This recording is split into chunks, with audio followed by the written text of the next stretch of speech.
सारी सच्चाई याद कि 20 साल पहले उसके साथ क्या किया गया था। आपको बता दें कि भाई सीरियल तुम से तुम तक में अब अनु को बहुत सारी चीज़ें याद आ जाने वाली हैं, जहाँ पे एक तरफ अनु को बहुत सारी चीज़ें याद आ भी रही हैं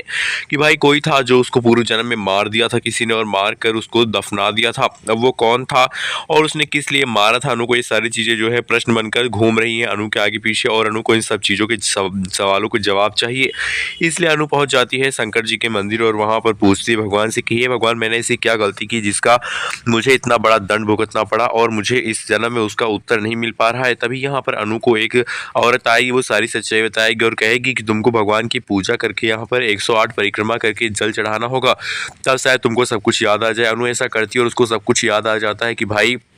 पिछले जन्म में उसको मरवाने वाला कोई और नहीं बल्कि झेंडे और आर्यवर्धन की माँ थी। जी हाँ, आर्यवर्धन की माँ जो है वो यहाँ पर अपने बेटे से उसकी पहली पत्नी राजनंदनी को दूर करना चाहती थी, इसीलिए उन्होंने इतनी बड़ी साजिश खेली थी। आपको बता दें कि भाई सीरियल में दिखाया जाएगा कि अनु को सब चीज़ें जहाँ पे एक तरफ याद आएंगी तो अनु को याद आ जाएगा कि आर्यवर्धन की माँ ने अनु को आर्यवर्धन से अलग करने के लिए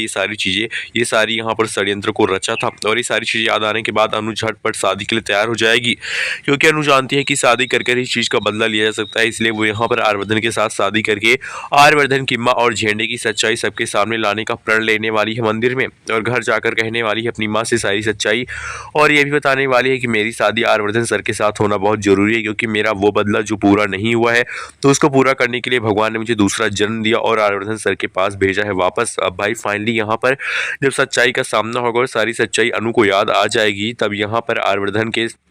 साथ शादी करने के लिए अनु के पापा और माँ भी तैयार हो जाएंगे और वो कहेंगे ठीक है अनु, हम तुम्हारी शादी करने के लिए तैयार हैं। और फाइनली जब ये शादी तय होगी तब यहाँ पर आर्यवर्धन की माँ जो है वो तो बड़ी खुशी से शादी कर रही होंगी, लेकिन उनको नहीं पता है कि भाई उनके पापों का घड़ा भर चुका है और अनु शादी करके उस घर में जब आएगी तो वो सारी सच्चाई सबको बता देगी। और सच्चाई सामने आने के बाद यहाँ पर जो अनु है वो बदला लेगी झेंडे से और यहाँ पर आर्यवर्धन की माँ से। लेकिन तीसरा कातिल जो है तो उसका चेहरा अनु को याद नहीं आ रहा है। वो तीसरा कातिल कौन होने वाला है, इस चीज को ढूंढने के लिए अनु यहाँ पर पूरी जिद्दोजहद से कोशिशें करेगी और उस तीसरे कातिल का नाम आर्यवर्धन की माँ ही बताएगी अनु को। वेल अब यहाँ पर कहानी बेहद ही इंटरेस्टिंग होने वाली है तुमसे तुम तक की। अब सीरियल में आपको एक तरफ जहाँ पे दिखाया जाएगा कि भाई शादी का ट्रैक आएगा तो शादी के वक्त ही यहाँ पर अनु अपने बदले की आग में जल रही होगी और उसे अपनी मौत का बदला लेना है कि किसी ने उसकी जान यहाँ पर लेकर उसके पति से उसको दूर कर दिया था। लेकिन वो तीसरा कातिल हो कौन सकता है, ये सच्चाई यहाँ पर बहुत बड़ा पर्दा बनकर रहेगी और जब वो तीसरे कातिल का सच सामने आएगा